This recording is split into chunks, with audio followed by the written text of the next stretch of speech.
When we talk about fighting games, three big names always come up: Street Fighter, Dead or Alive, and Tekken. Each of them has its own uniqueness that has allowed them to survive for years in the gaming industry. But there's one interesting debate that often comes up in the fighting game community. Why do Street Fighter and Dead or Alive manage to maintain pure hand-to-hand combat, while Tekken nowadays including weapon on their characters? Let's dive deeper into this topic.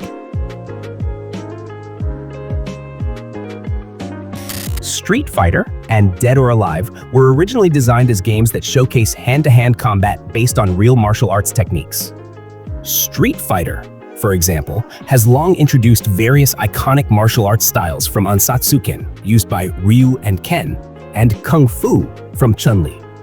Although there are supernatural elements such as Hadouken or Psycho Power from Bison, the core of Street Fighter remains grounded in hand-to-hand martial arts techniques that exist in the real world. The same applies to Dead or Alive. Compared to Street Fighter, DOA places more emphasis on realism in movement and body reactions during combat. Its counter system, which is a hallmark of the series, truly demonstrates how martial arts are used in real combat situations. The characters also utilize authentic hand-to-hand martial arts techniques, such as ninjutsu, practiced by Kasumi and Ayane, which is based on shinobi techniques with fast and acrobatic attacks.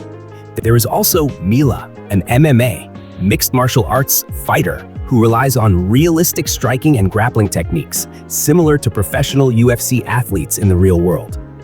Additionally, there are characters like Tina Armstrong, a professional wrestler, who employs pro wrestling techniques, utilizing grappling attacks and signature power moves, as well as Hitomi, who fights using traditional Japanese karate, combining powerful and efficient punches and kicks.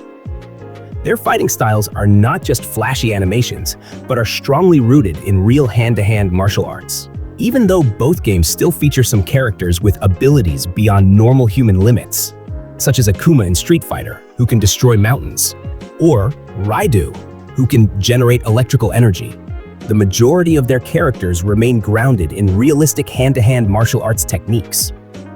The attacks performed still make sense and can be linked to specific martial arts disciplines.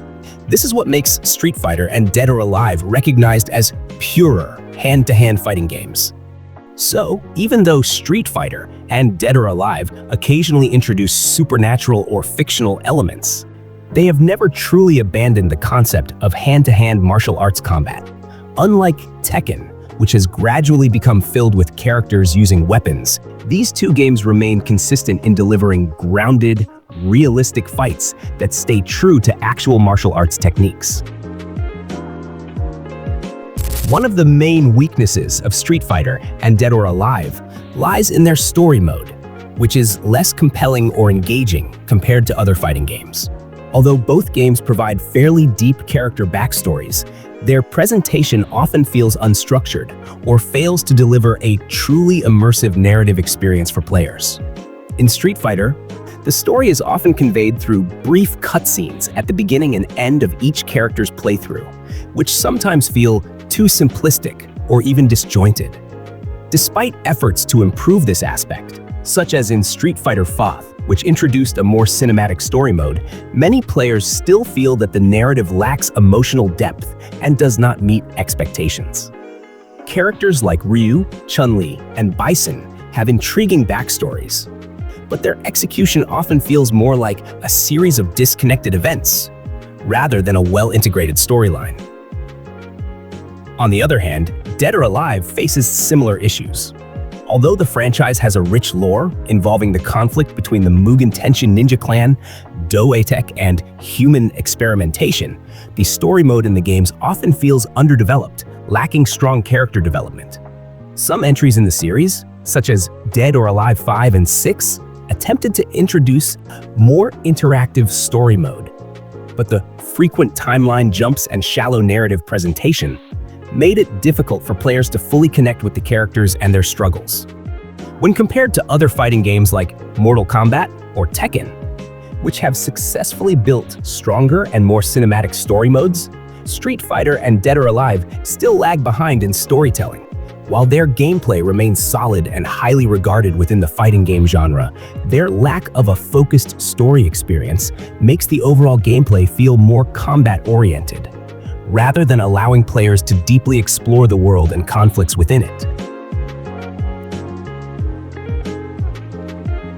So, looking at everything we've discussed, it's clear that Street Fighter and Dead or Alive have managed to maintain their identity as hand-to-hand martial arts-based fighting games.